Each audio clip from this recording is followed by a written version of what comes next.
99.5 FM WBAI New York. Welcome back to another episode of Black Seinfeld, the show about nothing. Absolutely nothing.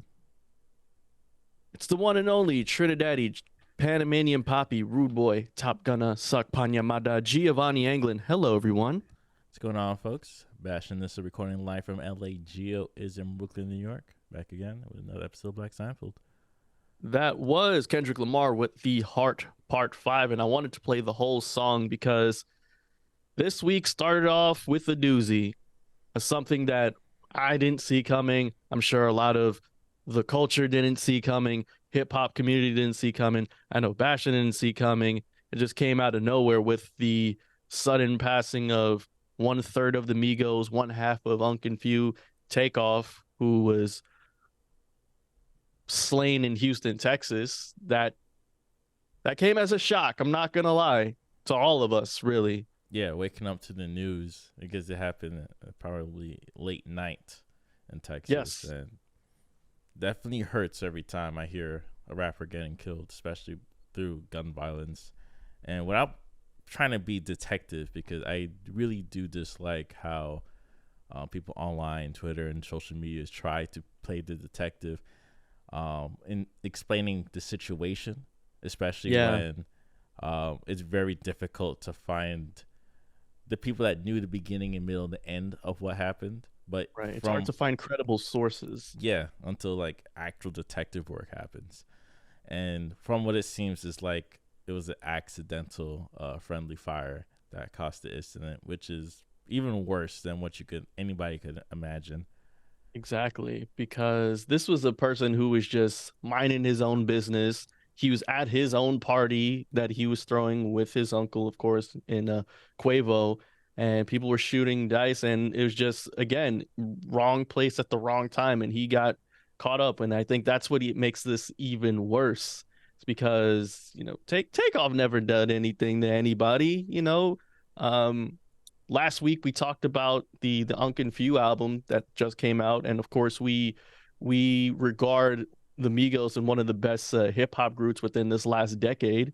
Um, we always talk about the relevancy that they were able to keep throughout the decade of the 2010s, even into now, because last year the Migos came out with the Culture 3, and so it just came out of nowhere, honestly. And I think that's what makes this so sad, is because one, he was our age. Two, um, without really realizing it, he was part of our lives for that whole decade. Again, Migos has been popping ever since I remember hearing the Hannah Montana track. The Versace track. And the Versace track, definitely. And who can forget Bad and Bougie? Who can forget the Dab?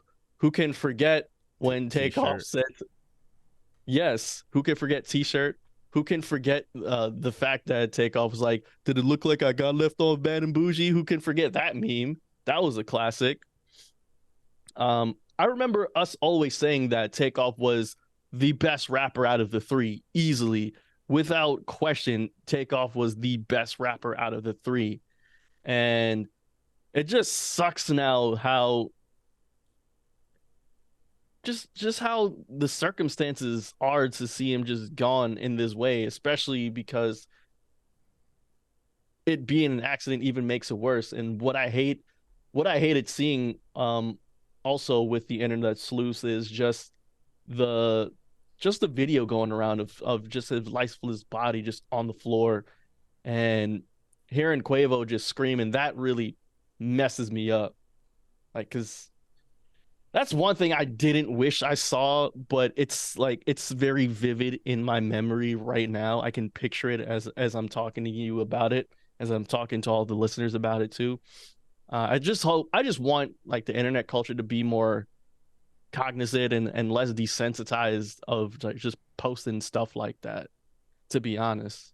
I didn't see the video because Thank goodness. later in the day, the people I was following on Twitter were saying there's trigger warning if you click the TMZ link, because for some reason TMZ put the video up, which is kind of rare on their end, Usually, you see it within the comics and the videos just streaming, just going around um, the algorithm within your timeline. But yeah, I did not want to look for it. Did not want to see it. Did not click the article. But I did listen to different people's reportings on the incident. And I'm just not going to say on the radio because it's very hard, like I said before, to see internet detective. They want to place blame on certain people, timing, this, that, fractions, but it let's just wait out to see in due time like what really happened. But at the same time, this is a great loss, and it's never good listening, hearing especially rappers, black rappers getting killed. Yeah. That's just something in hip hop that's I could say is like a curse or something that's stuck Right. within hip hop is artists dying in such a gruesome way. Yeah, especially recently. I'm talking Yeah. for like the past 4 years, even if just how many rappers we have lost by just them doing ordinary things, despite whatever their rap content is about, because I've been seeing people talk about, oh, we as black people, we have to do better, which I think is like a completely crappy argument, It misses the especially point. in this case. Yeah. And disappointing, especially in this case when this man literally did nothing wrong. Hmm. Um, I think sometimes um giving the rap culture putting rap culture the blame on certain things, is is dismissive because it's ignoring the larger thing in hand. First off, they were in Texas.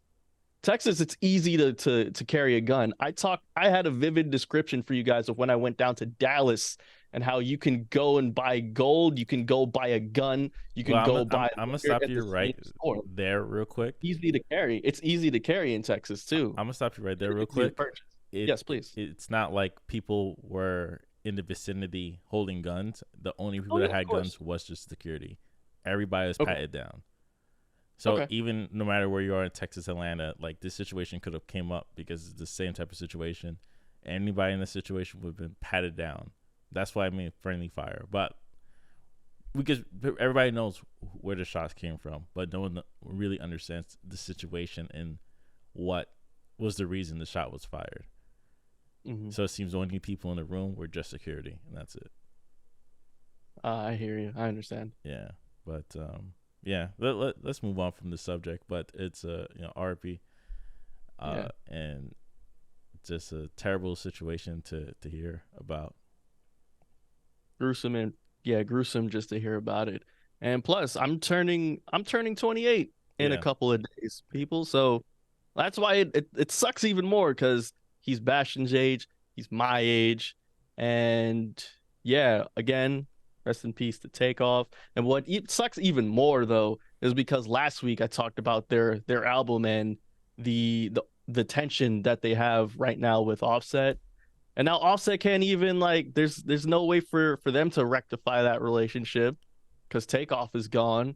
So I think that's even worse too, to have beef with, or not even beef, just to have problems with someone that was once close to you and is still probably close to you, but there was no way to even solve it. Like I remember when Donnell passed away and we had a mutual friend come to the funeral, and he was telling me like, yeah, before he passed away, we didn't really see eye to eye on certain things, and we had this big falling out, and it's kind of sucks now because I can't really um talk to him anymore and try and rectify that. And so I thought about that too.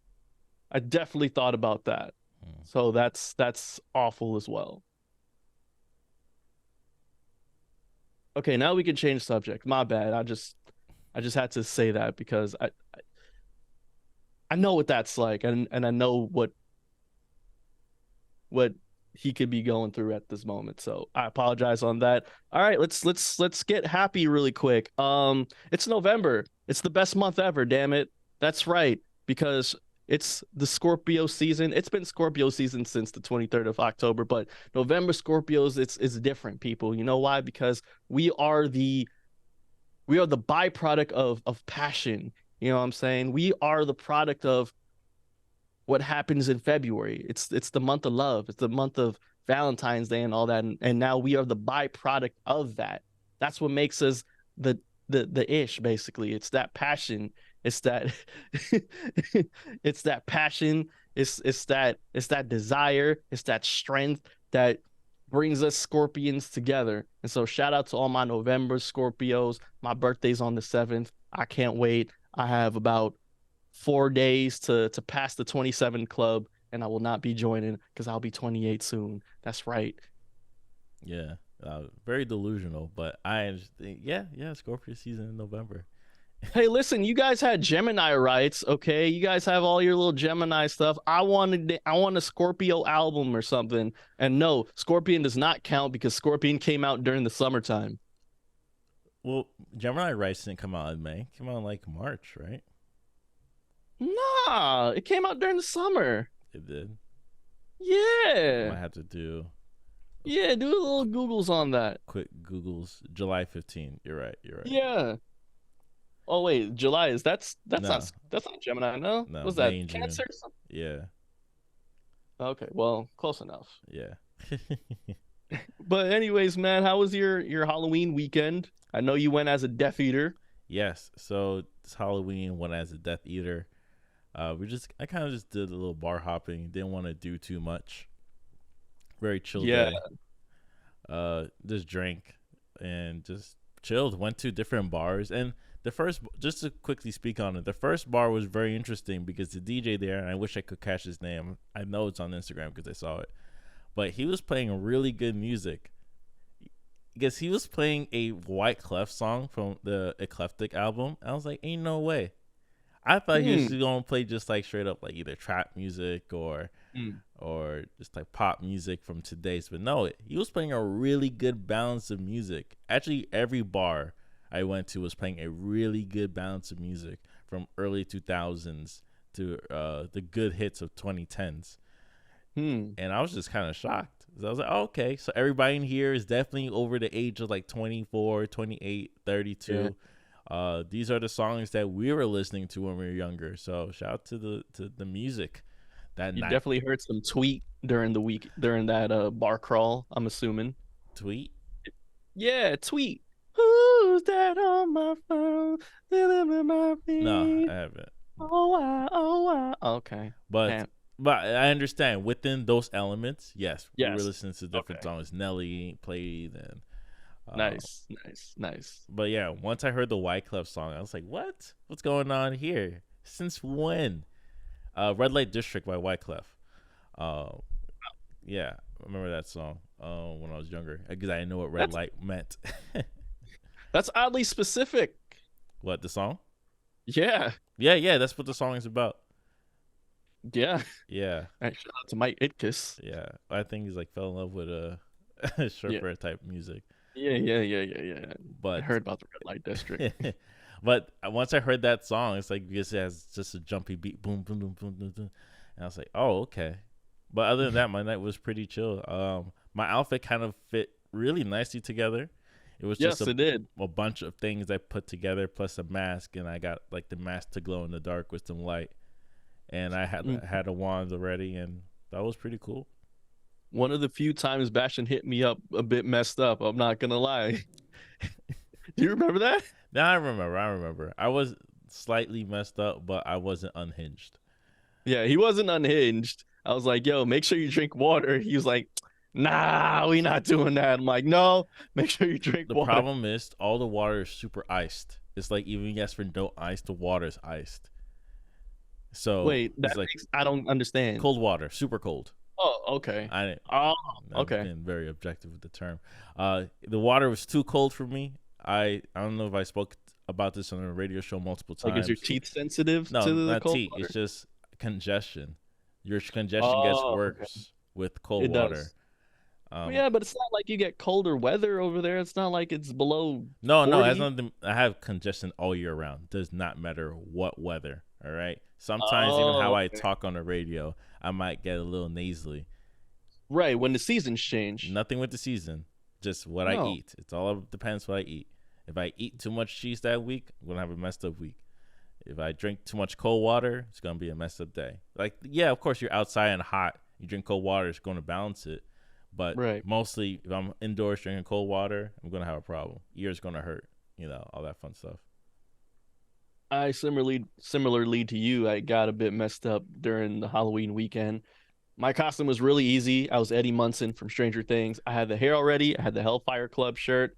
I had my leather jacket. I had my Doc Martens, and I was good. And I did some bar crawling of my own. A lot of people was complimenting me on the outfit, on the costume. They loved it. I was getting a lot of free drinks, so I kind of overdid it on the old fashions and the whiskeys. And I woke up with a gnarly headache. I didn't expect that I would because I ate before, I ate hearty and I was drinking water in between. Yo, I me thought I was doing too. everything Me right, too. right? And Because then I I woke had up a I was Korean barbecue, nauseous. Mm, so that's very meat centric dish. right. With I had rice. Chinese. Okay, you got your carbs and you got your meat. That should Yes, balance it out for alcohol for the rest of the night with no problem. that's what I thought too, but I don't know, man. Maybe, it's just Getting about getting old. older. Yeah, man. You woke up and couldn't function until what, 4 p.m.? Oh, yeah. Yeah. Me How too. did you know? I could not function until I woke up at like 9, could not function until 4 p.m. Oh, dude, I woke up at like 11 and I woke up, I felt so nauseous. I was just like, Spinning out of bed. yeah, it was not fun. I was like, I need water.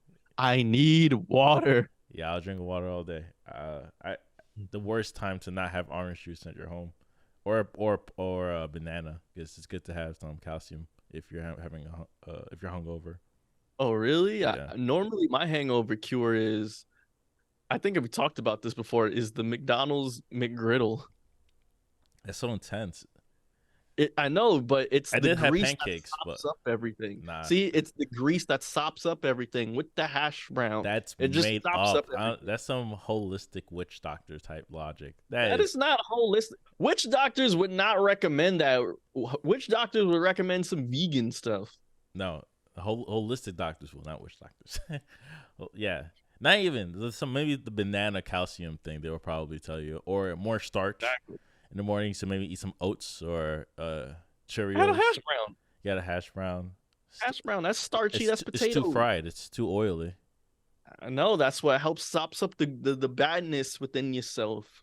Okay. Listen, this is my hangover. It works for me. You said you weren't Okay. You functional don't until have to 4 agree. p.m.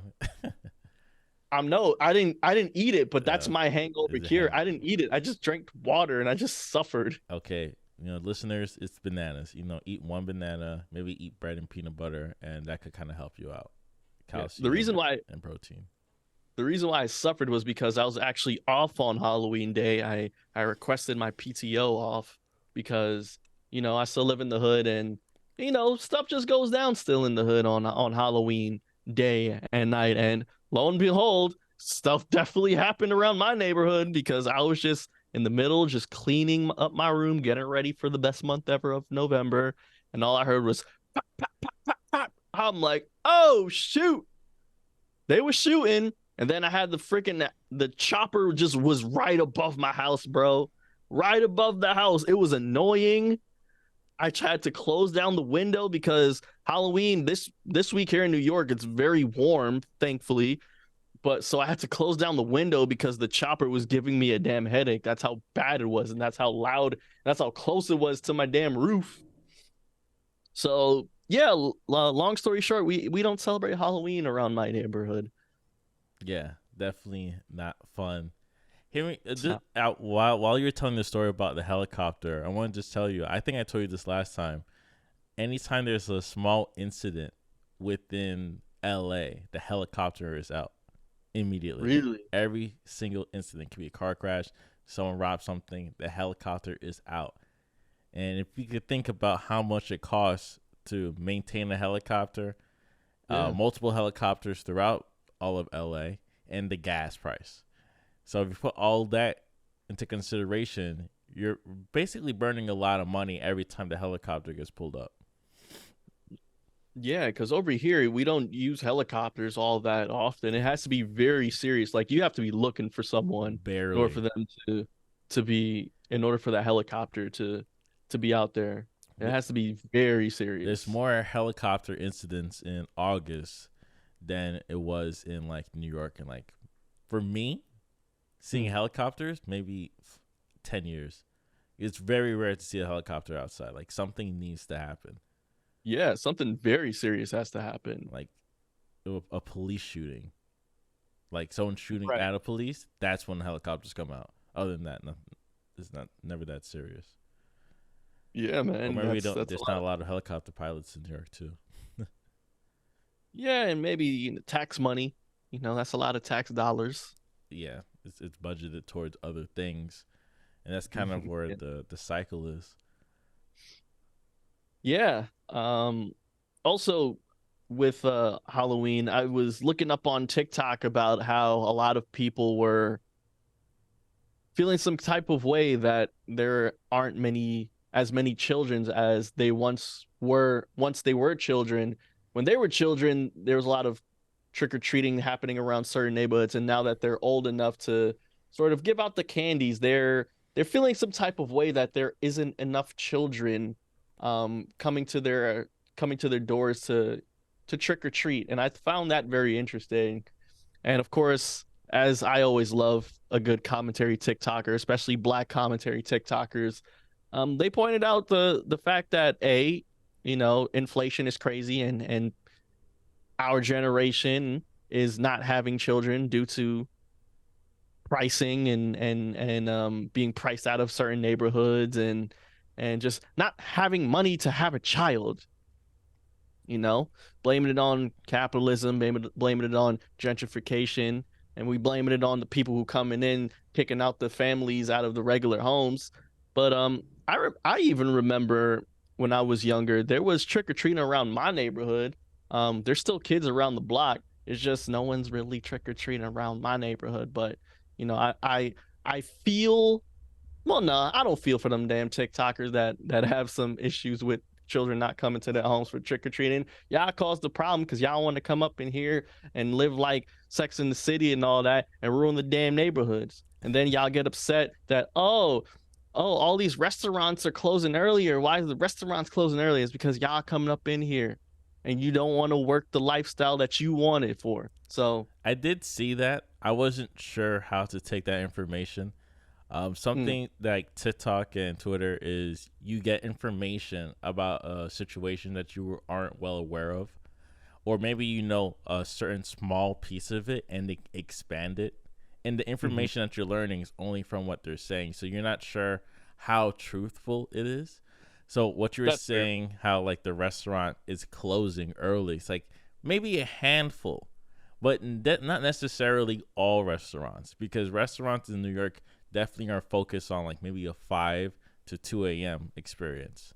Yes. And And I don't want them to know about those restaurants at all. interesting, because what I feel like restaurants should give up on is trying to be a whole day, like an all day experience, and maybe Hmm. should be equivalent to almost how it is in Europe, in terms of like it's either opening in the morning, close certain time in the evening, and then Yep. opening no in the afternoon, then open in the evening.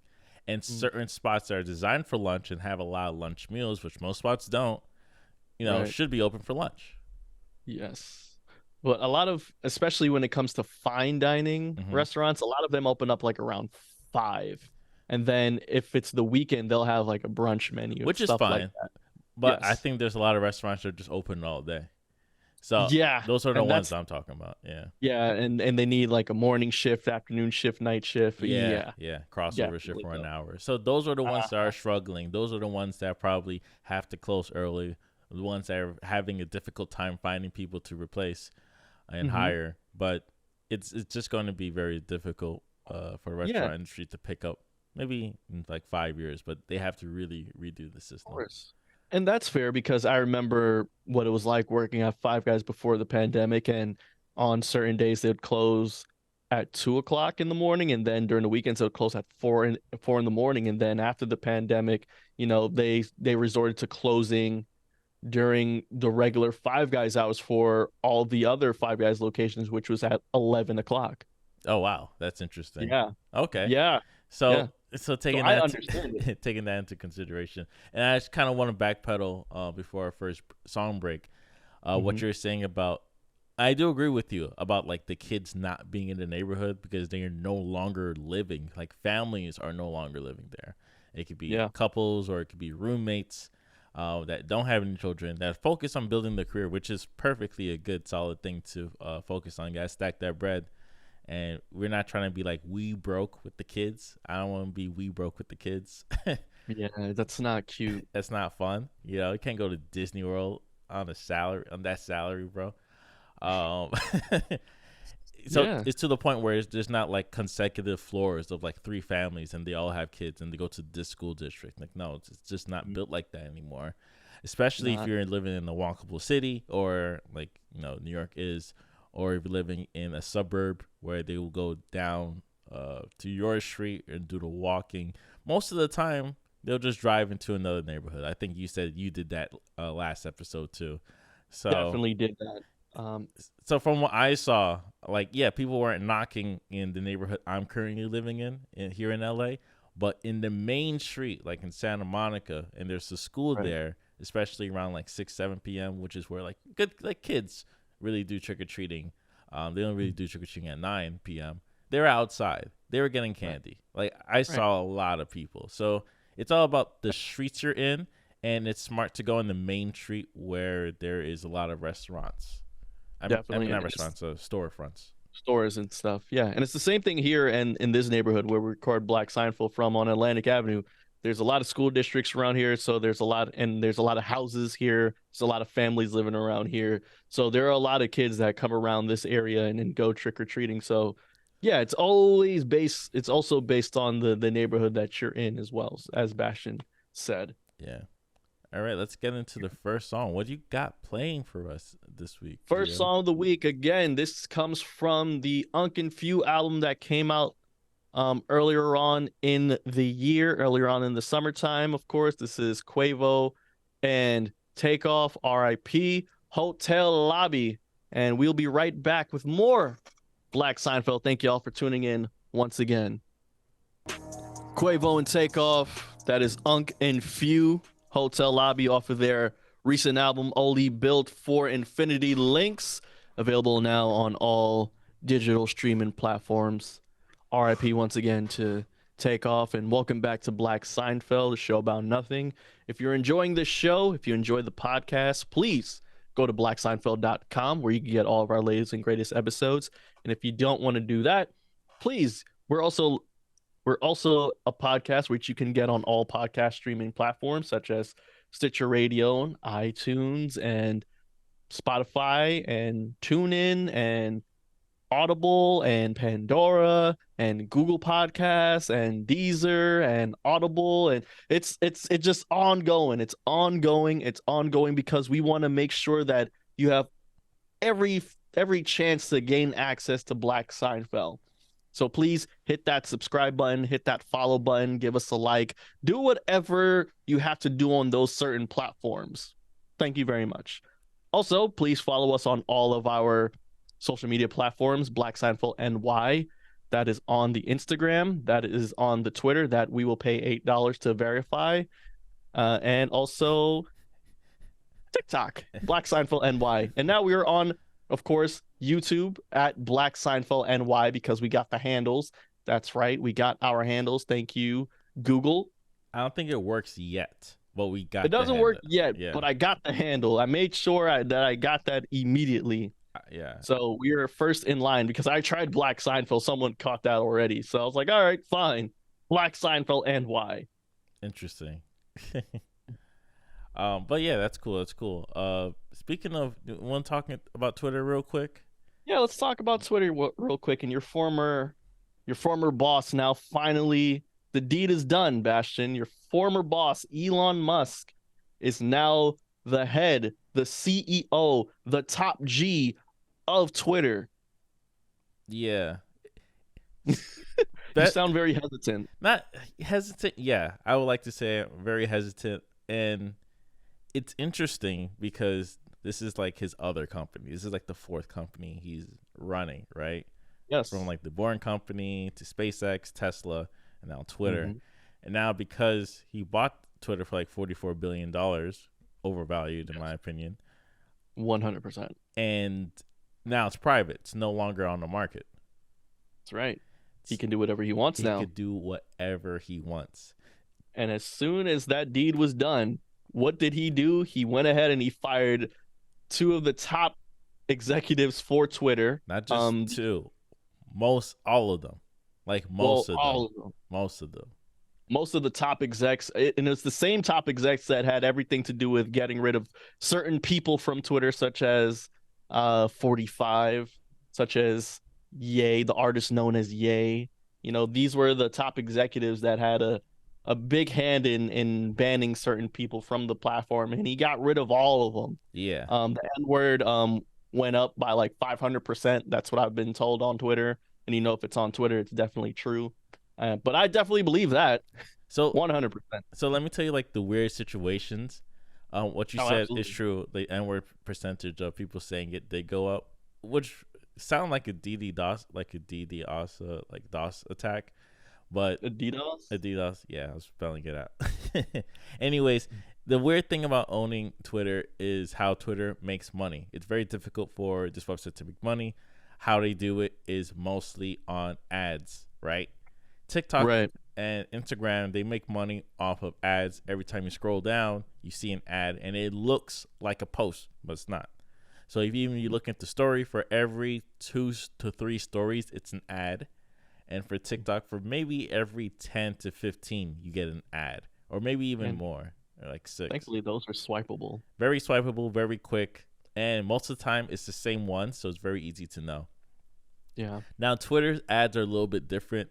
They're all part of the timeline, but they don't pop out enough for you to see them. Sometimes you're scrolling in your scrolling mode, you will pass by them almost like you're scrolling like in Tumblr. You're just seeing it. You just Yeah. pass by. You Yeah. It's do not almost like a notice it. little indicator that at the bottom that says this is sponsored or This this is an advertisement. exactly. And I do think those websites don't do a good job with advertisements. Websites that do a good job, like I said, TikTok, Instagram, Facebook, they do great jobs. Even Snapchat, which is disgusting to use, do a really good job for advertisements because it's in your face and you cannot miss it. Mm. Now, TikTok, Tumblr, and Pinterest, website like those, it's very easy to ignore the ads because it's all just part of the scheme. So he will Right. need to figure out how to work with the advertisers. And the reason the advertisers are pulling out, yes, they are pulling out, is because they are unsure how he's going to create the environment for Twitter. And Twitter's going to run rampant with like racists and Nazis and just all sorts of terrible, terrible things on the platform. One, it could get removed from the App Store, right? Just like most other websites. And two, if that happens, then why would the advertisers want to advertise on that platform? So right now, the advertisers are holding on and renewing any type of contract, and they're just trying to see the next step. Like, what is Elon going to do? One of the tweets said, "Hey, Twitter's now going to be funny." But just like my experience when I did work under him at Tesla, as a sales associate, there are things that just going to change to become more corporate. So even though he wants to go one direction, sooner or later he's going to go where everybody else goes. So this freedom, this is my prediction. This is my hot take. It's Mm. going to be a Wild West for maybe a month or so, or maybe a couple months. But soon it hits to like maybe that quarter, that second or third quarter, it's going to be like Twitter was before. It may even be more strict. That's why I think. That's my hot take. I think it's going to be Wild West for a couple months, but then resort back into what it was and maybe even harder. Interesting. Yeah. So So they you're might, giving it a couple of months. So, yeah. um, Hard is the point where they will actually remove leftist content for saying things compared to right people. Almost equivalent to how YouTube algorithm is, where they're more likely to promote right content rather than left content. ah, okay, I understand. All right. So do you also, I'd like to ask you this question. Do you expect any certain personalities that might have been banned off Twitter to make a full return now that Elon is now running the ship? Personally, I'm up for Hmm. reset. right? I'm up for a reset. You- You're up for resets. Press a button, reset the timeline. Okay, everybody who is anybody that got banned is back again, but if you mess up, you're out. I'm up for resets. I've So just to see. you heard it here, folks. Bastion wants the top G Andrew Tate to make a return to Twitter. You heard Whoa, it here, whoa, whoa, folks. whoa, whoa. You heard it here, I'm folks. I'm up for a reset because He's up for reset. there's something about the platform Twitter that I've noticed. The reason I stopped using it for a little bit and going back, obviously, it's just not good. It's the Wild West. It's bad. Yes. The energy there is always negative, even if you try to avoid it. Triple down Yeah, the because negativity. you have people that like certain things that are negative, and so it's still there. It's still there. Donald number 45, President 45, was probably the best poster of time, right? Oh, Especially absolutely. during our tenure here at Black Seinfeld from 2017 to 2020. Especially 2017 when he first got in. It was hilarious. It was awesome. I'm not gonna lie to you. The content was brewing. You could say that for everybody. All the late night talk shows, the content was brewing. It was to the point, and we made this joke many times. It was so bad, even South Park had to stop talking about it because there's no way you could up the nonsense that he does on a regular. So Right. if you could bring him back, because like I said, he was the best poster. He's the worst He type of human being of all time, 100%. But and the Kofi era was something different. It was special. it was different. The flavor hit different around that time. It, Okay, it really the did. morning And news hit different. yeah, and I guess this is coming from, personalities and people who needed content. Yeah, He gave us so much content. Sometimes we had to ignore it because it would be too easy. Like I remember here at BAI, there was a whole thing. Remember Jesse? yeah. He had Trump Watch every freaking week. He just came in with something new that happened within the Trump regime. It was incredible. The content Everyone was had a there Trump for Watch. you. Yes. Yes. Ours were a bit more ridiculous because we just wanted to talk about the ridiculous things that he did, and even some of the funny things that he did that I thought was kind of cool. Like, for example, very lighthearted. Do you remember the Diet Coke button that he had in the Yes, Oval Office? yes. Where he had a red button, legitimately, he had a red button, and once you press the red button, someone would come out with an ice cold Diet Coke. And I thought, damn, that is tight. I wouldn't do Diet Coke because it's awful. I would do Coke Zero or and some water, but like stuff like that, I thought was tight. There's no That was kind button of for cool. water, okay? I know there's no water button, but hey, I would want to do something like that, but with like a Coke Zero. I like Coke Zero more. Okay, but speaking of Trump, let's talk about some election, right? That was our Twitter news. That was my hot take. That was my Yes. prediction. He's firing all the top executives. He's going to lay off half of the staff apparently, which is Yeah. like 2,000 people. So they're going to be in the job market. I'm going to start competing with them. Shout out to y'all. Offering Twitter verification for $8 a month. And Yes. Are we doing that? We gonna be a verified bash? to be honest, I think it's not about you paying $8. You still have to pass the verifying test, and the only way to do that is you need to have an article that's been around the internet for like 6 months in order to get verified in the first place. Oh, dude, we have an article on us. You do? Yeah, well, what? Remember when we had the coup that happened? We had Brooklyn Time Out write about Black Seinfeld and as one of the radio shows that was going to be let go due to the coup that happened back in 2019. Does that count? Maybe. Yeah, I guess so. Try to Shoot, submit. We'll try I'm to gonna see. submit We're gonna that. pay that We was $8 a month. All right. That's right. That's right. Which And is now with our terrible.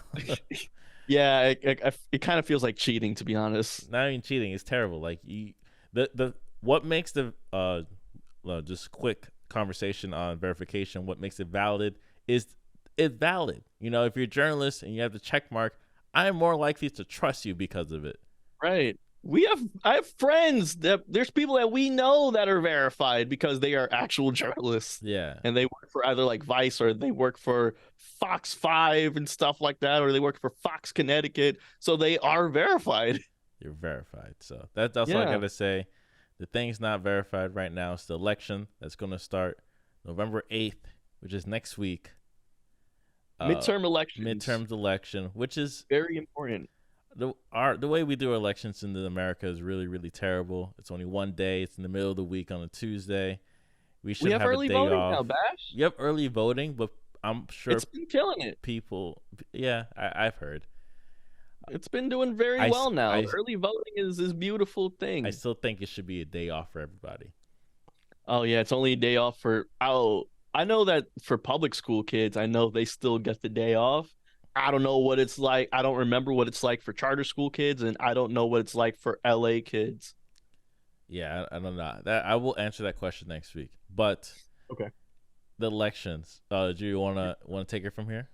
Sure, absolutely. So midterm elections are here, and what does that mean, people? What's going up? Who's going to be voted for? What's opening up? So the main thing here in New York is for the governor, right? And that is Kathy Hochul, who really didn't she didn't really get she didn't really earn it. You know what I'm saying? She was just given it. She was just given the role due to the whole Andrew Cuomo fiasco that happened, which we're not going to bring up anymore because we talked about it back then. Which you can look back on all of our archives on blackseinfeld.com. So just do that again. Late 2020, right? Yeah, late 2020, man. Different Who arc. would have thought that? Yeah, who would have thought that came, I you thought know? I didn't trust him. Anyway, I knew it was gonna happen. Him and his brother. Anyways, Oh yeah. Wait, where's Chris Cuomo at now? he's on He's the not not. on. He's on another Right. journalist Right. type thing. Right. Okay, my bad. So, yes, Kathy Hochul is running up against Mr. Lee Zeldin of Long Island, New York for the governorship. And yes, we know about Kathy Hochul. She's been our governor for this time. She's been filling in. But Lee Zeldin, for those of you who do not know, is a gun-toting, Trump-loving, um, pro-life type of gentleman. Definitely pro January 6th. He was pro insurrection, pro Trump, pro police. He does not want to defund the police. And that's really his main stance of his campaign is trying to make New York City safe again, to make New York feel safe again because of all the news coming out about how people feel unsafe here in the city, especially on the trains and stuff, and all of the crap that's been happening in the train stations. His stance is to really fund the NYPD, fund the police to make New York safe. And what's been a bit surprising as of late, because New York is always for the last couple of years now to have Democratic, either mayors, Democratic um, governors, is the fact that I don't know, man. Lee Zeldin he's inching towards the lead here. This is one of the closest race for New York governorship that we've seen in a long ass time. And the main reason why people are drawn to Lee is definitely due to his campaign of trying to make New York safe again. Kathy Hochul that wasn't really her pivot. Her aim right now is basically, hey, Lee is a Trump supporter, and you shouldn't want to elect a Trump supporter. But I think what she's forgetting as well is, this isn't just for the city. This is for New York State. And the further up you go in New York State, a lot hickish it gets. New York is a hick town. Don't get it twisted. I've been upstate. There's a lot of hicks in New York State. So hey, it's definitely some red in a lot of them counties upstate. And he's from Long Island too. Don't ever get that twisted. I've been to Long Island, okay? I've been to a lot of white parts in Long Island, all right? They're definitely, you know what I mean? It's definitely get out vibes over there, okay? And he represents them, okay? And plus, you got to think about all the people that have moved into New York. That's not real New Yorkers, you know what I'm saying? You got to think about them too. okay, that they might be from the Midwest. The Midwest, it's a lot of red states over there too. Okay, Iowa, there's a lot of sundown towns in Iowa that I honestly didn't know that, but there's a lot of sundown towns in Iowa. Yeah. What I've noticed is there are a lot of other races going on as well that are dealing with candidates very similar to Lee Zeldin in terms of they're using Trump as like a way to add more, or maybe clout will be the best word, to Add their more zest to campaign. it. Yeah, Yes. in order to kind of get more people to side with them, and most of them are, gun toting, like I said, pro life, and they try Hmm. to fit these Republican esque values, which I discussed many times in the show, which is what is it like, uh, land, family, and freedom. Hmm. This once you say all those things, you're saying what they're looking for in terms of like Right. their values. And Um, that's actually his stances. That's actually his values that he wants all Americans to have in the beautiful state of New York. He yeah, wants us all to carry guns. He wants abortion to be illegal here. But I he's all did for read freedom. reports that he said he wouldn't change the laws. I'm not sure how true those Yeah, reports are, yeah, but exactly. I don't trust he that. will have to fight a lot of people on that. Hmm. It'd be hard for him to pass because they need permission. But you said like how is the race? I haven't seen any polls. How do people know how they're polling? How they're both polling? Yeah, currently a lot of well, they're both at shoot. So Lee has about like 48% of the votes, which is nuts Mm-hmm. considering how much New Yorkers have just voted blue for the past couple of years now. Mm-hmm. So it's really going down to the wire here, Bastion. This is something that a lot of people has not expected. It's something certainly that I didn't expect to, but What leads up again, to 52%? You're saying? yeah. Oh wow. And so that's something that I definitely didn't expect here. And Kathy gonna have to do something about that because like I said before, she really didn't earn it. She was just giving it due to the whole Cuomo catastrophe. So she has to make way here. She has to pick up some sort of game because Lee is coming, bro. New York City can't afford to be under a red governor. I agree, but hey, you gotta think about the NYPD officers too. A lot of them, because I have secret intel. A lot of them, they're not from the city, Bastion. A lot of them live in Long Island. A lot of them live upstate. A lot of them live in Jersey. A lot of them have Connecticut. red core. Exactly. A lot of them have red values. And, with the governor that says, hey, I don't want to defund the police, you're going to have a lot of NYPD and you're going to have a lot of the police force backing that. Yeah, it's That's something you ridiculous. got to think about too. Yeah. So It's there crazy. there are other candidates like Herschel Walker versus Raphael Warnock. They're Hmm. fighting for the U.S. Senate in Georgia.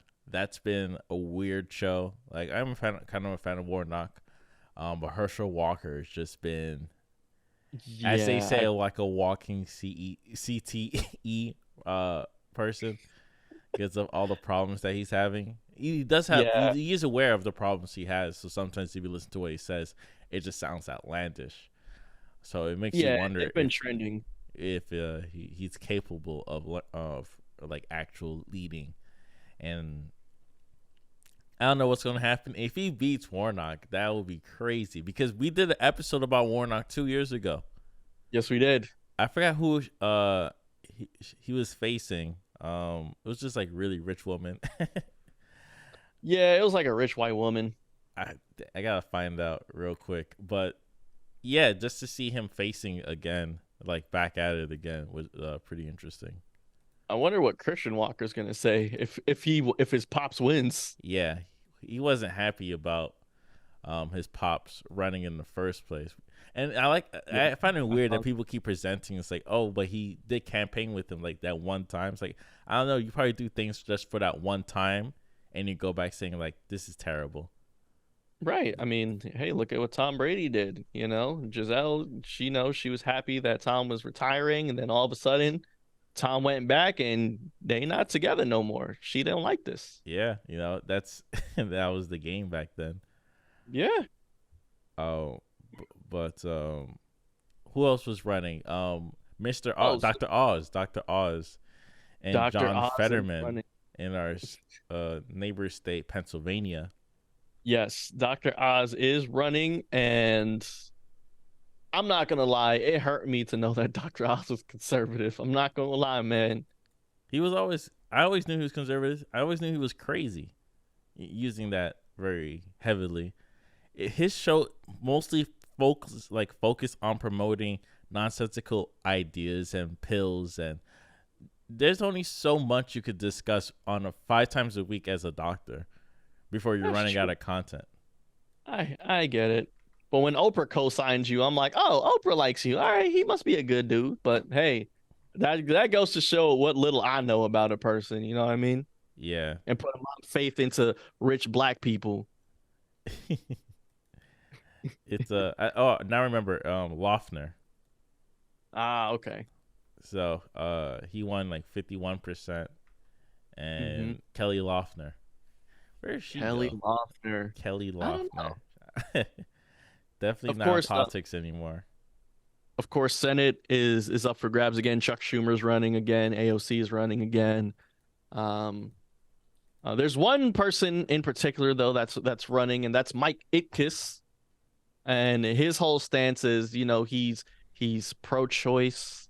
He's defund the police. He wants to tax the rich.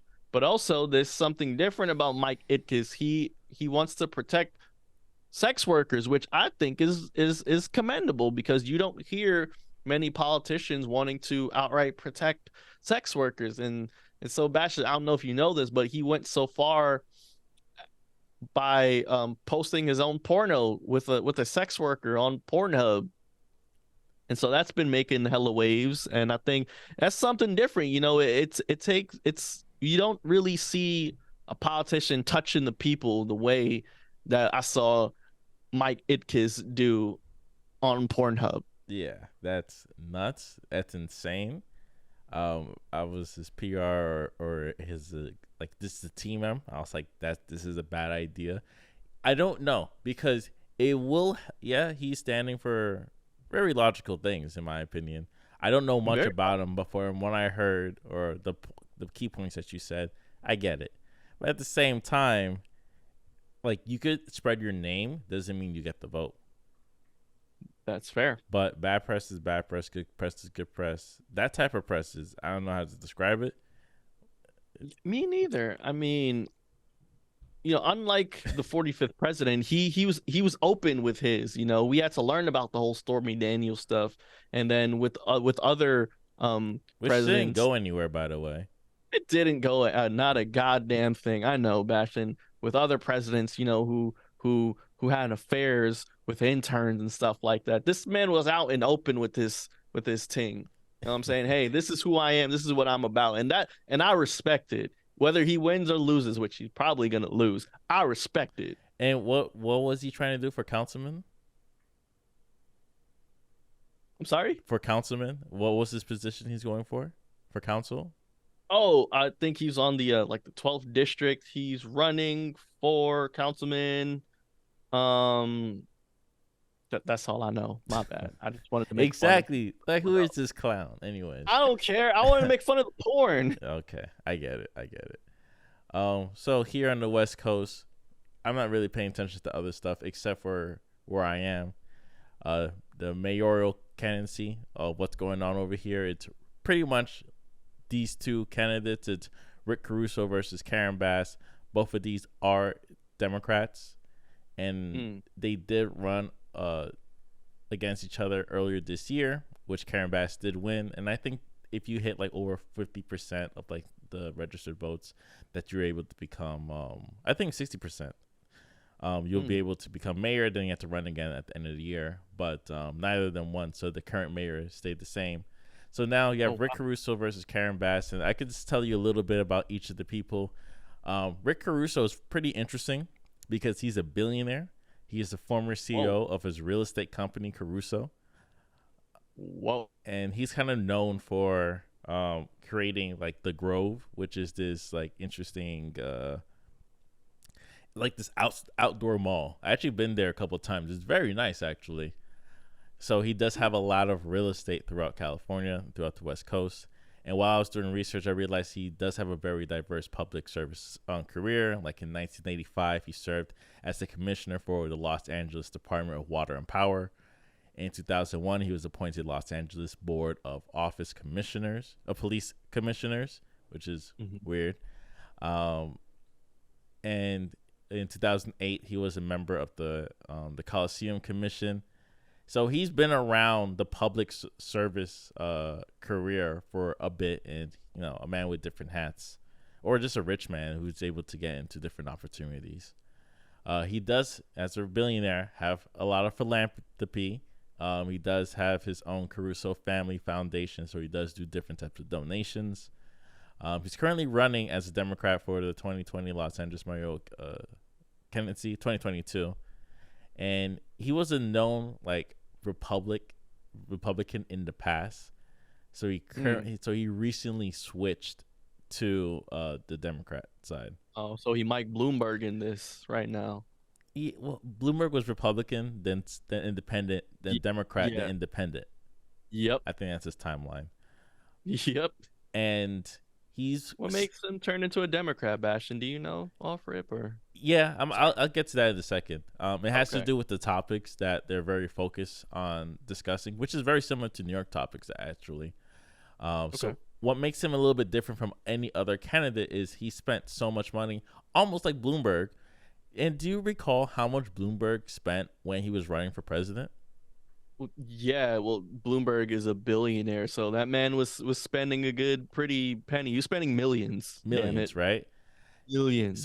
this gentleman is also spending millions because he's roughly spent $41 million in his primary campaign, and including roughly $38 million of his own money in What? advertising, radio, digital marketing, all that.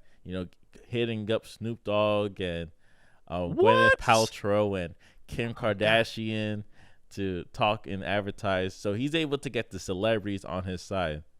Damn it, Snoop. I mean, okay, money's cool It's not and about all. money. It's about the things he's fighting for, right? What is he He needed fighting a Corey for? Feldman track. What is he fighting for? Well, the biggest things What's he's he fighting on the campaign is like homelessness and increasing housing in LA. Even though he doesn't really want to change the rules between the single housing, which is a whole different situation out here in for? California. Single housing? Yeah, single housing districts. So the Oh, places where you can only build a house and you can't build like apartment complex. got it. LA recently changed the rules where it became a free all thing. So now they can actually build apartment complexes next to houses.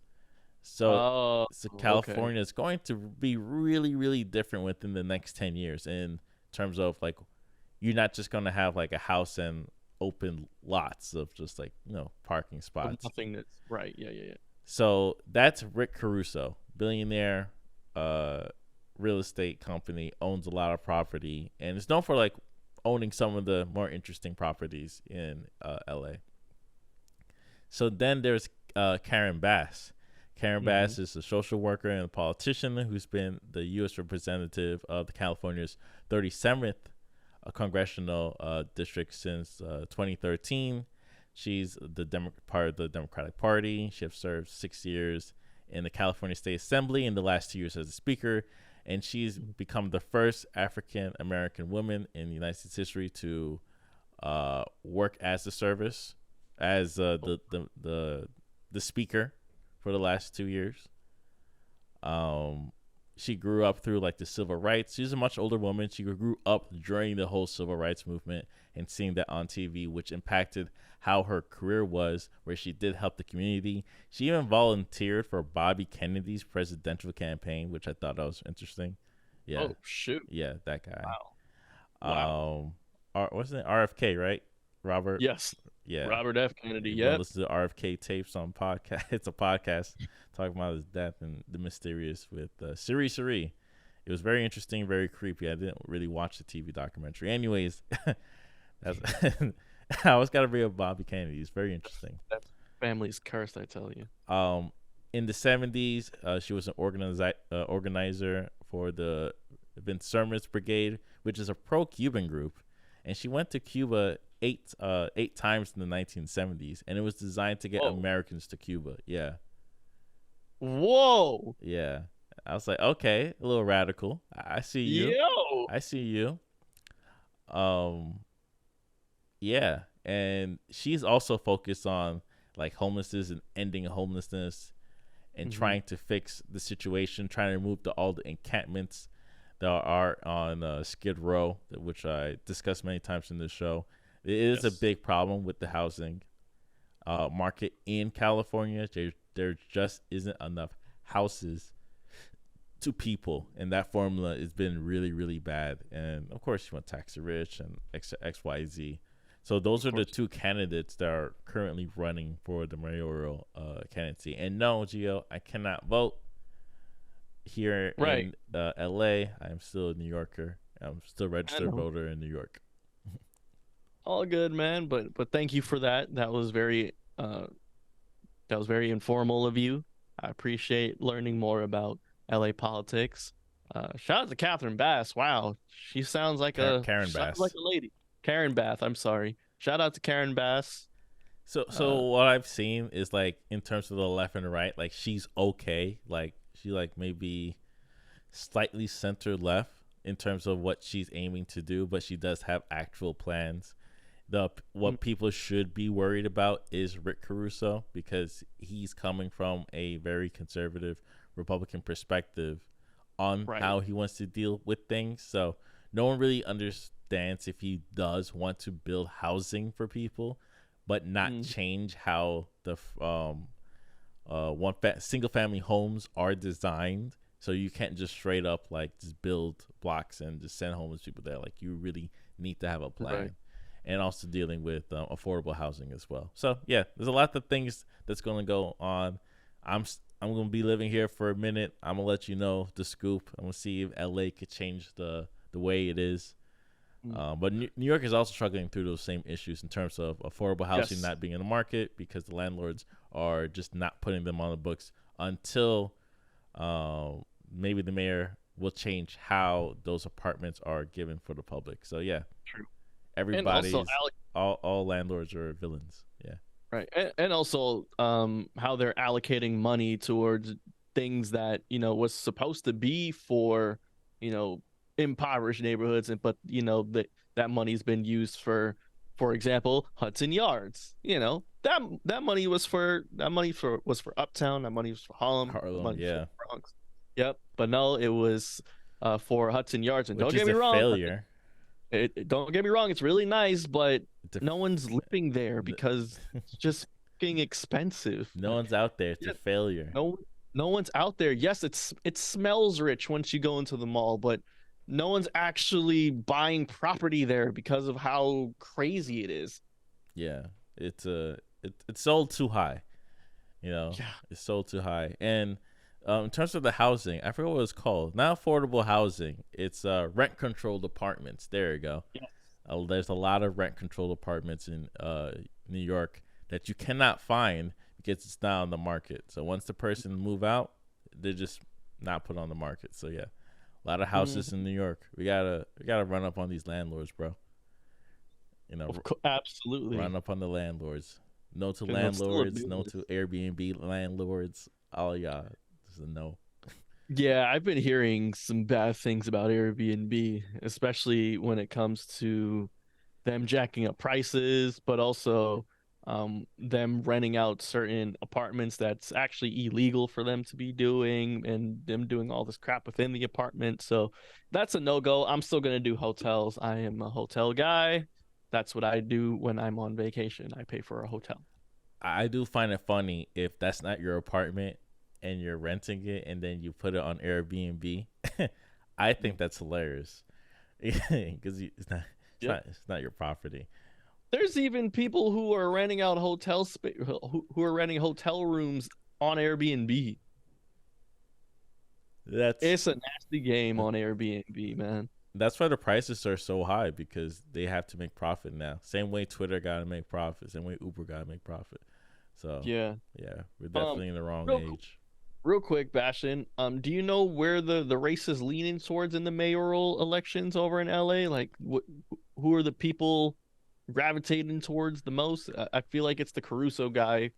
It's actually a little bit closer to Karen Bass, but it's Oh, really? very close, almost equivalent to what it is in New York in terms of like 52%, 48%. So no one Okay. will really know until election day, on who decides to go outside and vote. But it's just the polls. The polls is very hard to say. Right. Yeah. Okay. Well, thank you for that, Bastion. Thank you for letting us know about the what's going on the LA side. Again, people, November 8th, keep a lookout. I'm not gonna go tell you to vote, but do what you want to do. It's probably the most important election again, because apparently the Republicans are gonna clean up. So hey, just keep that in mind. The Republicans Trumpians are going to clean up. yeah, some Trumpians are going to clean up. So, just keep that in mind.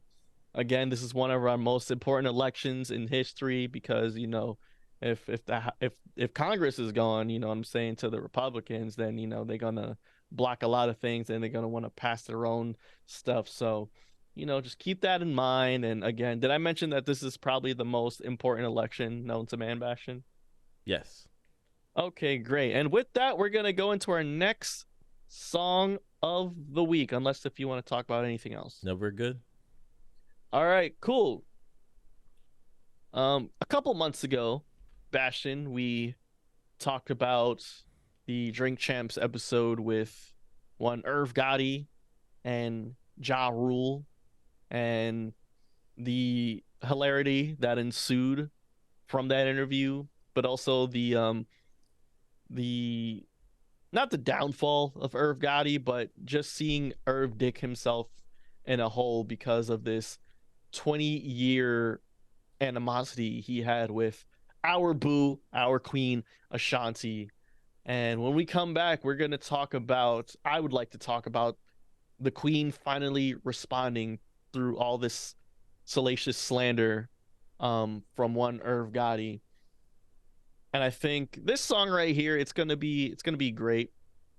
It is Irv Gotti, Ja Rule, it's Ashanti, it's Nas, and Tupac with The Pledge remix. We'll be right back. Stay tuned for more Black Seinfeld, the show about nothing. Murder Inc., Irv Gotti, Ja Rule, Ashanti, and of course Nasty Nas, aka Esco, The Pledge remix.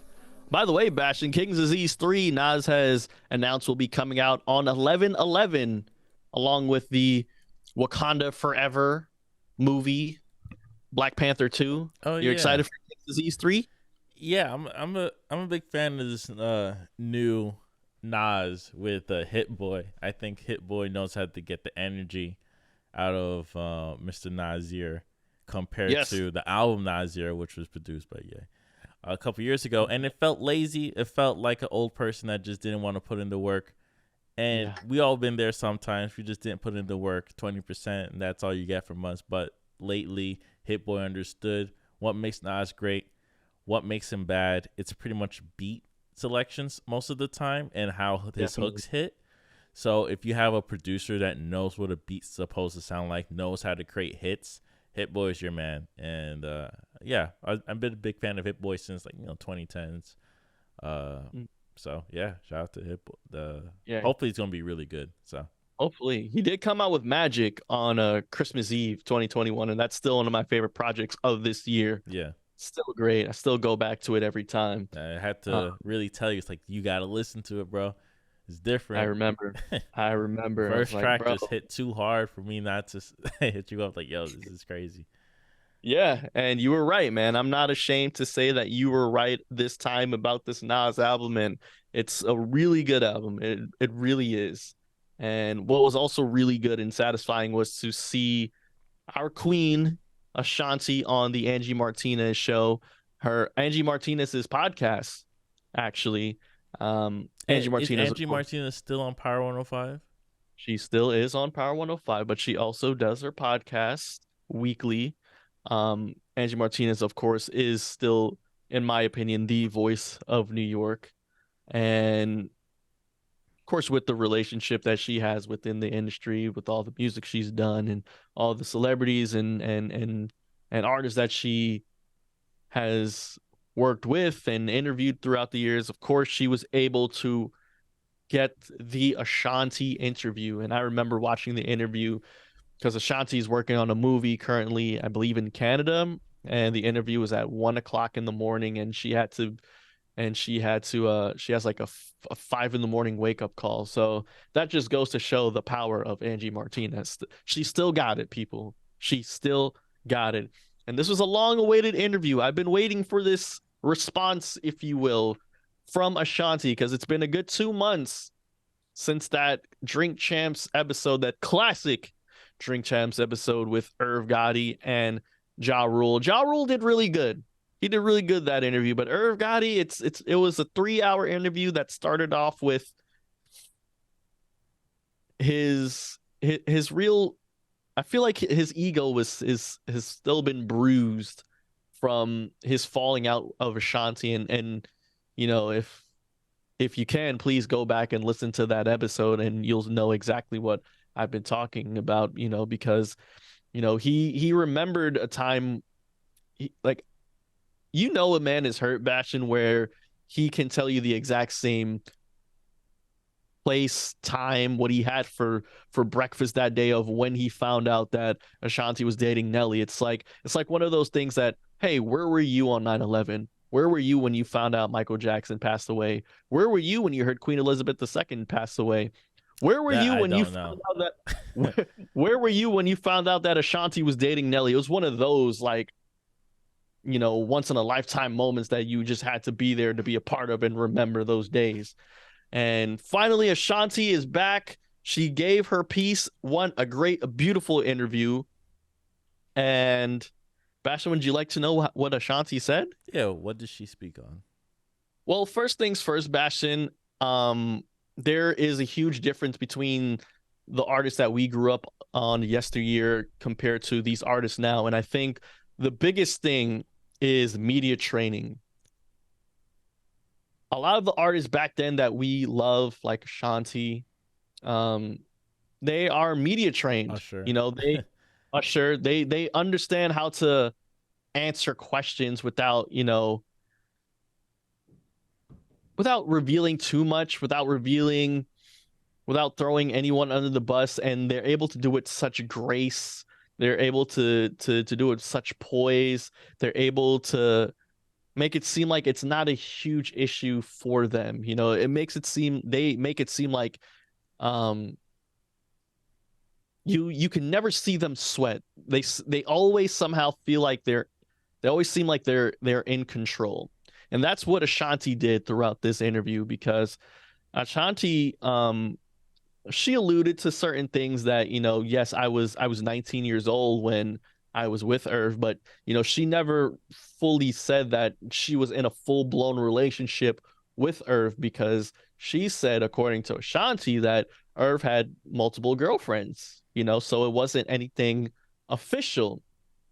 And the reason she felt like she had to, somewhat be around Irv and hook up with Irv is because she wanted studio time, and so she thought if I was with this person, maybe he wouldn't kick me out the studio. Remember, Irv is a grown ass man. 20 years ago, Ashanti's still a teenager, so you know Ashanti alluded to feeling like she was almost groomed in a sense to be with Irv. Hmm. Oh, you got my bad. My Yeah. bad. But yeah, she was almost coerced and groomed to be with Irv. That's what she said, according to Ashanti. Damn. That's yeah, it's very interesting that she's forced to talk about this. Something that it felt like she's moved on because it's nothing because she's never brought it up on her own. Never addressed it at all. Never addressed it. And Hmm. as I said when we first discussed it, and I like I said, I didn't know much, but it's very easy to understand how men abuse women within the music industry from the very beginning. So Yes. from the way he brags about it, and the age difference is also very a clear indicator as well. Someone trying to get into the industry and just needs help, but everybody's just too damn horny for some reason, and they can't just be professionals. So people do get taken advantage of. But it seems like Mm-hmm. Ashanti understood how to kind of guide her way out of the Mm-hmm. problem before it becomes a problem, or maybe she thought it was never a problem. That's Mm. from what you're saying. It's like he had a lot of girlfriends at the time. XYZ Right. happened. Make some successful music. Okay, time to move on to the next chapter of my career. Yeah. There was also one of the biggest things that Irv kept reiterating throughout that interview was he felt hurt that Ashanti told him that I can't do this anymore, and she threw the Murder Inc. sign, and she was like, I can't do this anymore, and that was during the FBI trials, and that was during when the FBI raided Murder Inc. due to their connections with the Supreme Team, allegedly, and Ashanti said that, that part isn't true because, she was there for moral support for Irv. And there was pictures that was pulled up throughout that episode with Angie Martinez where you saw Ashanti alongside, lawyers and a lot of the Murder Inc. crew, going into support Irv Gotti during those trials and stuff. Irv made it seem like she was never there for like moral support or anything like that. And credit and kudos to Angie and Ashanti for pulling up the pictures of those times during Got the that trial. receipts. She came in with receipts, so I respected it.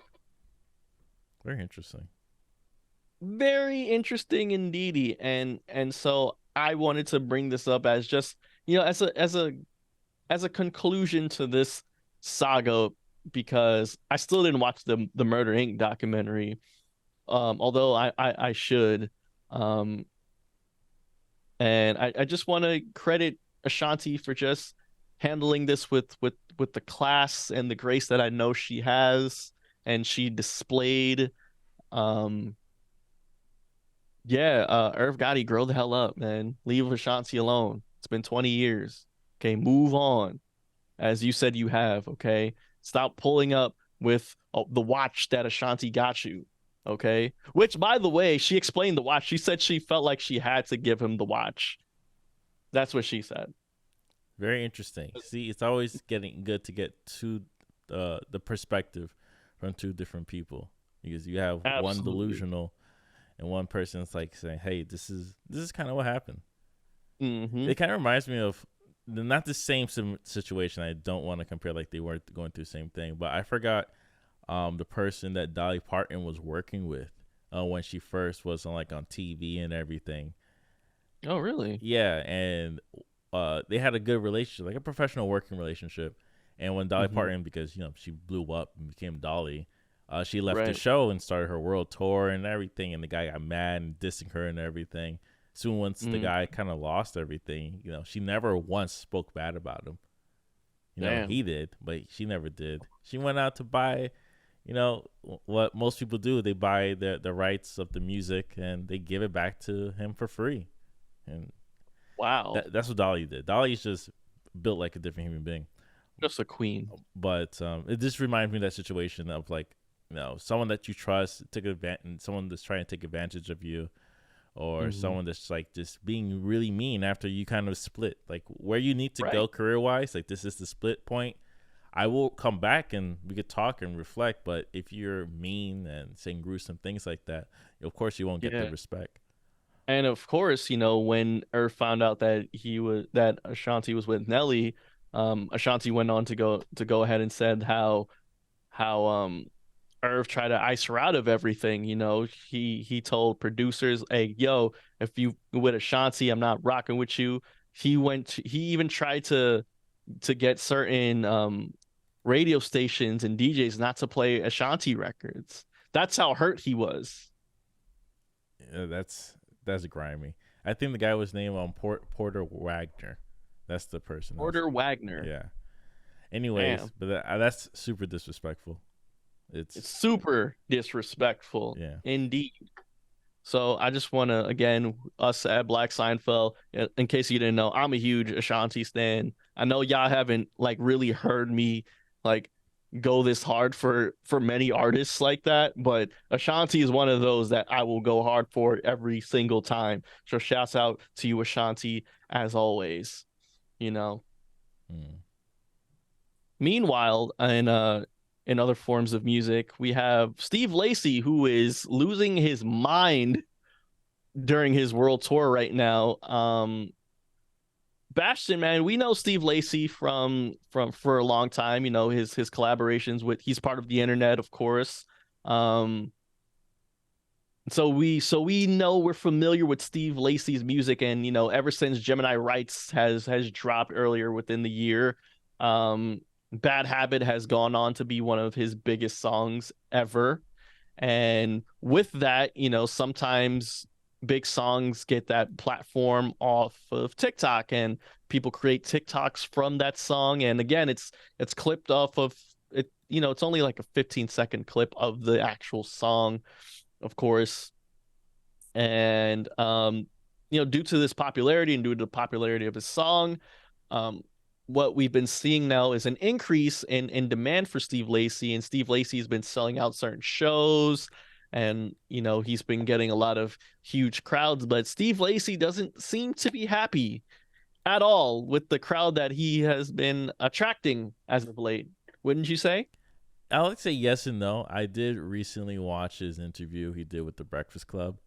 I do find it interesting that he didn't talk directly at the tour. He was just talking about the experience, and Yeah. there are undertones where he thinks, compared to his first world tour, compared to the second one that he's currently in, like the kids don't really understand the song topics he's talking about, especially in Right. like the first track, for example.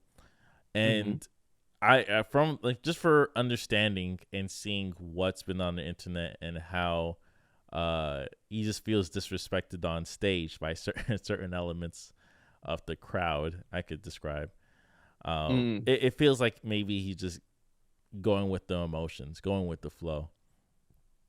I Mm. actually did screenshot. I'm a big fan of Steve Lacy's album Gemini Rights. Been listening to it a lot more. Even when we reviewed the album, even after review, I start to enjoy it even more. So if I gave it like a 7, now it's much higher. Wow. Okay. Definitely an amazing album. A good album. It's a great album. And I was trying to see, oh, maybe he's going to perform in LA soon. And he is on 11/11, Hmm. ironically, which is a Friday. And I was trying to see the tickets, like, oh, you know, if it's like 35, 40, $50, I could, you know, swing it and go see Steve Lacy.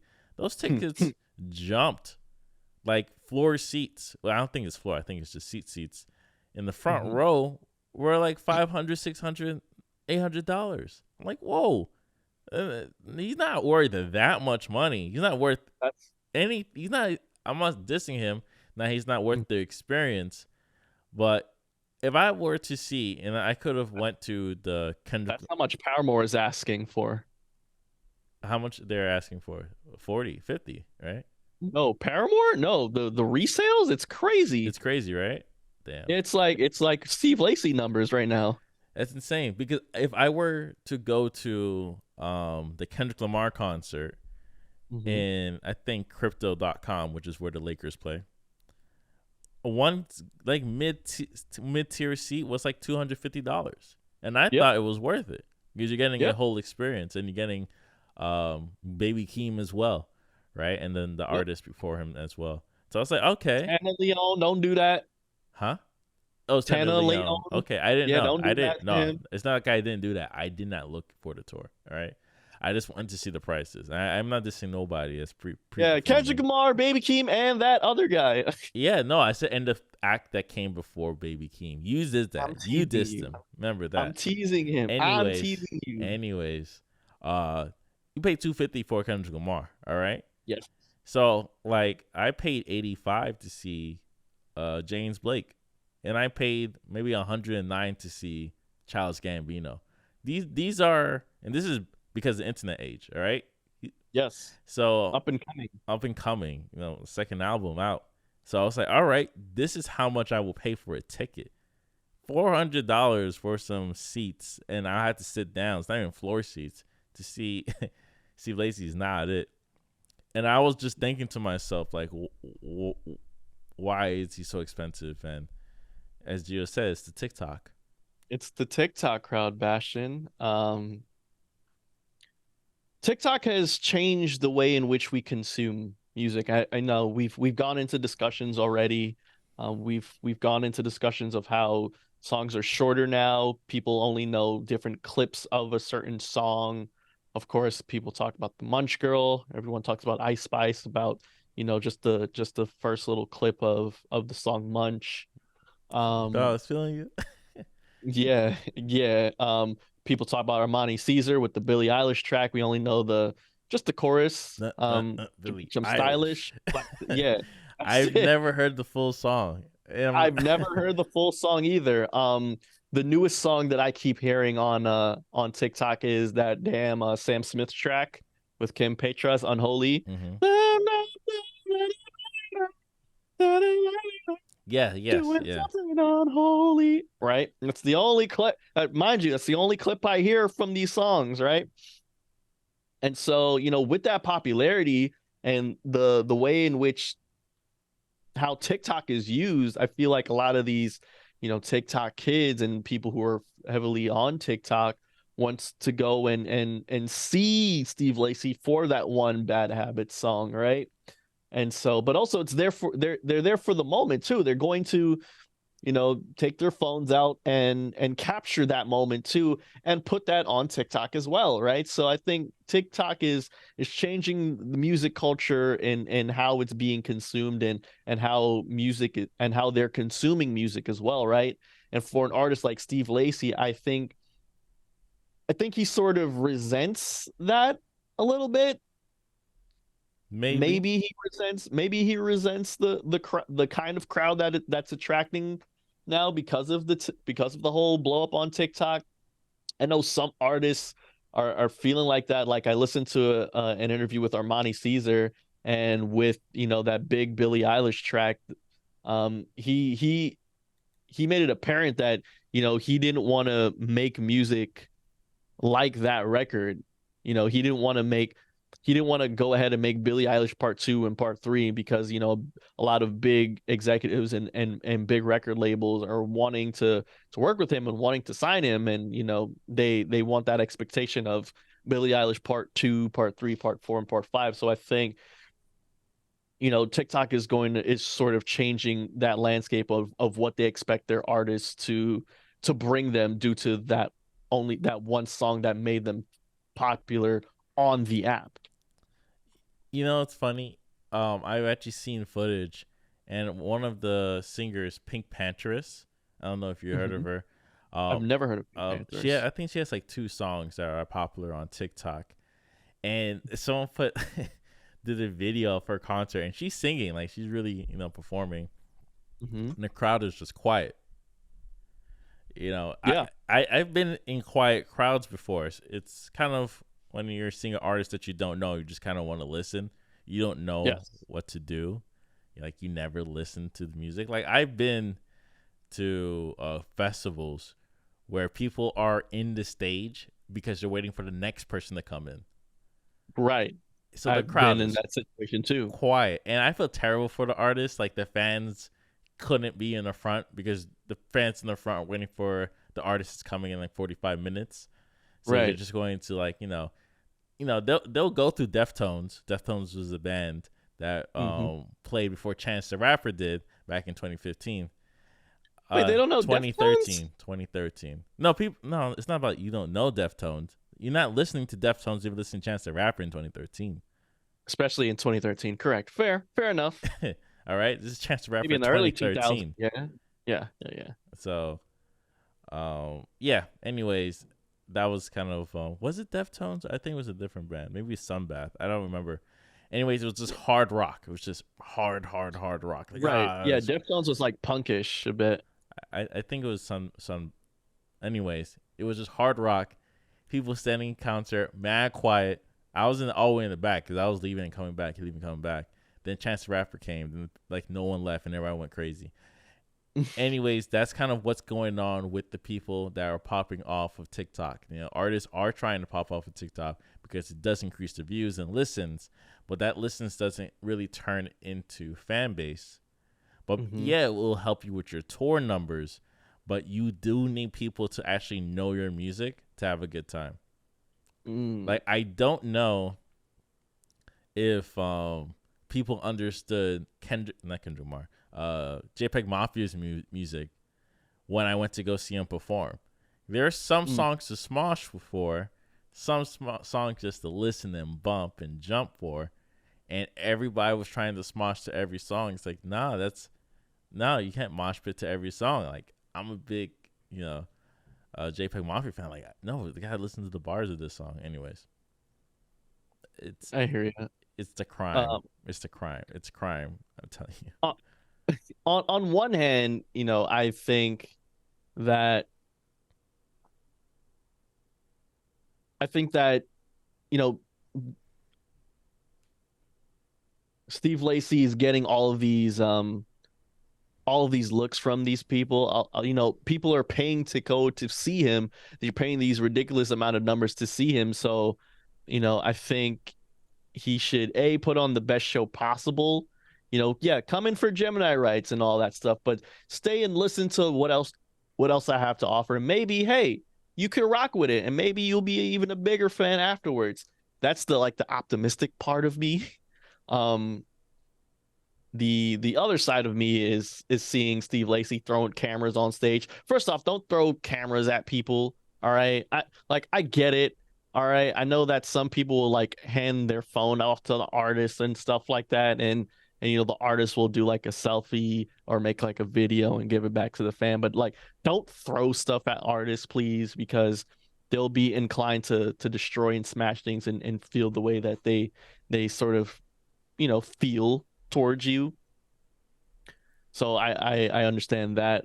But also I feel like with his new sort of fame and notoriety, I feel like she can use this to his advantage because Steve Lacy is a talented dude, and I think he can take the success of Gemini Rights, and he can you know leave a long lasting impression to these kids, and hopefully they will become even more Steve Lacy fans after the show is over. Don't shake your head, Bastion, man.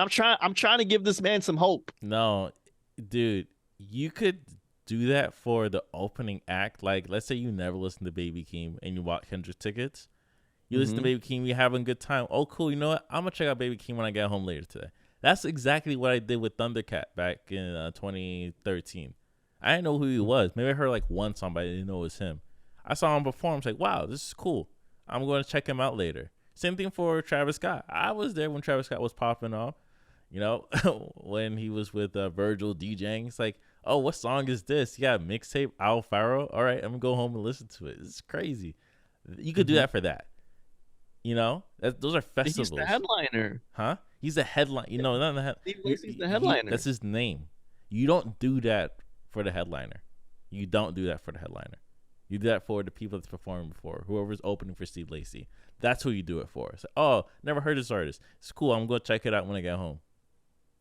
Sorry, bro. I hear you, man, but TikTok is changing the way people consume concerts now. I'm To be sorry. honest, it has nothing to do. Yeah, right. The people that are buying the tickets and overselling it It's the for, people that are buying the they're buying the tickets. They know the song from but TikTok. it's not That's the only about reason the. they know It, it. but from what I've seen and did a little research on, it's about Ticketmaster and Live Nation. They're the biggest problems. All right. Can you Why elaborate? why the ticket prices are so high? Because it's like a monopoly in the world of who owns the tickets and how they sell the tickets. Because let's talk about those Paramore tickets. If they Yes. came out the same day, you could have bought them for $85, right? Let's say $100 to be clear. You could have bought those tickets Mhm. for $100, floor seats, right? You Yep. didn't buy it, you missed out. You talk to your friends, all right, I'm gonna buy those tickets. You go, they're reselling it for $500. All right, fine. You build up $500. You go buy the ticket. there's an extra three, maybe $200 worth of fees to that $500. Where are those fees coming from? Who are those fees for? I never heard of fee. Fees gonna perform Mm, for me? No. service fees These are and all that. service fees. What are service fees? You can't do service fees for a ticket. You don't own the venue. You're not cleaning the seat when you're leaving off. You're not Airbnb. It's not cleaning fees. What is Right. this fees for? This is how Ticketmaster is able to make so much more money, right? Mm, So if you have to pay fees for that $100, 20 the bucks, right? Pay $120 for that ticket. You decide you want to flip it. They kind of like make sure you're selling it at a high rate because they want the fees to be really high too. So yeah, of course I could have bought the Steve Lacy tickets for $415, but it won't cost me $415.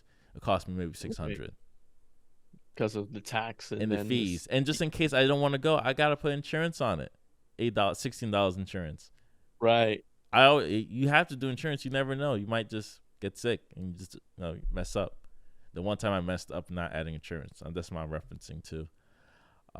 But anyways, it's just like that. So you blame the artist, but we should really find a way Not to blaming the destroy artists.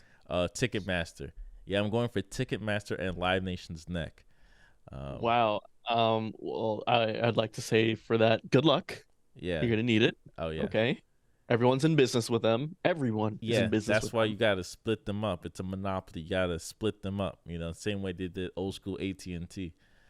Yeah, you gotta talk to the government about that one, Papa. Sorry, man. Uh, they're actually looking into the purchase that Adobe did for the $20 billion purchase that Adobe did for Figma. So Oh, really? yeah, hopefully they stop it and say, nah, man, you can't put Chris Paul with Kobe Bryant on the same team. That's insane. What you getting out of it, man? Yeah, I remember that. So I remember that year. That was some BS. no, it They wasn't. were It was a good decision. It was a good no, decision. it was awful. It whatever, man. It was a good I didn't like decision. that decision. Look into why the commissioner stopped it. It made the most sense. I would have stopped it too if I was the commissioner. Yeah, whatever. And Uh, Lakers are picking up some wins now. Now, since we're on the sports, Lakers are picking up some wins finally. yeah, They just won tonight in overtime. So, we starting to come back a little bit, Bastion. Russell Westbrook is starting to find his role as the sixth man coming off the bench. So, we're looking, it's a work in progress. So we're trying to, yeah. mhm. You know who's in need in the work of progress? That's right, the New York Knicks. What's wrong with you guys? You just What's wrong shambles. with the Knicks? The Knicks Everything. suck again. Just Really? everything. That's all I had to say for today. But you know who was really, really in shambles? Yeah, that's right, the At least you're not Brooklyn the Nets. Nets. At least Brooklyn you're not the Nets Nets, man. recently fired Steve Nash. One report said Mhm. it was on equal Mutual. grounds. It was Yeah, it mutual. was mutual. Other reports Hmm. said he was fired. They're looking to replace him immediately. Yes, and they will. They have someone in mind already that is going to take Steve Nash's role as head coach, and that person was former Boston Celtics head coach Ime Udoka, who has been in the news recently due to his infidelity, allegedly. Well, it's not even alleged.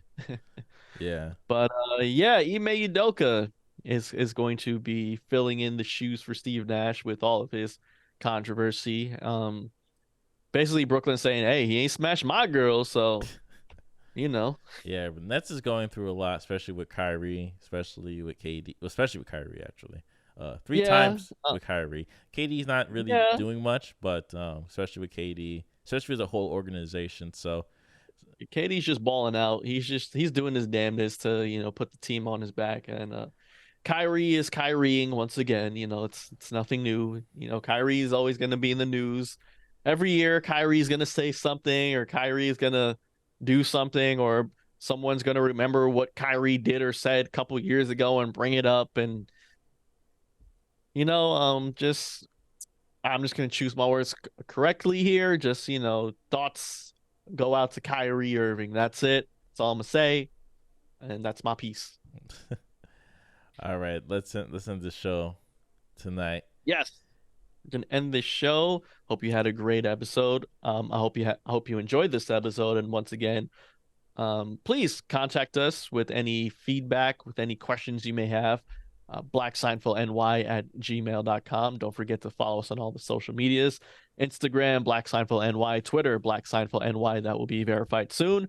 TikTok, Black Seinfeld NY. And don't forget to like us, follow us, subscribe to us on our YouTube page, Black Seinfeld NY as well.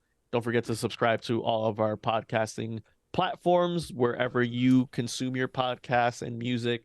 Please follow us and like and share to all of your friends if you enjoy this podcast. BlackSeinfeldNY.com for all the last previous episodes. See you all next week when I am 28. I'm sure we're gonna have the results of the midterm elections as well. Yep, Is yep. there anything else you'd like to tell the people, Basham, before we head out? BlackSeinfeld.com, you know. Other than that, peace. Take care, everyone. We'll see you again next week. Here is Tyler the Creator with November.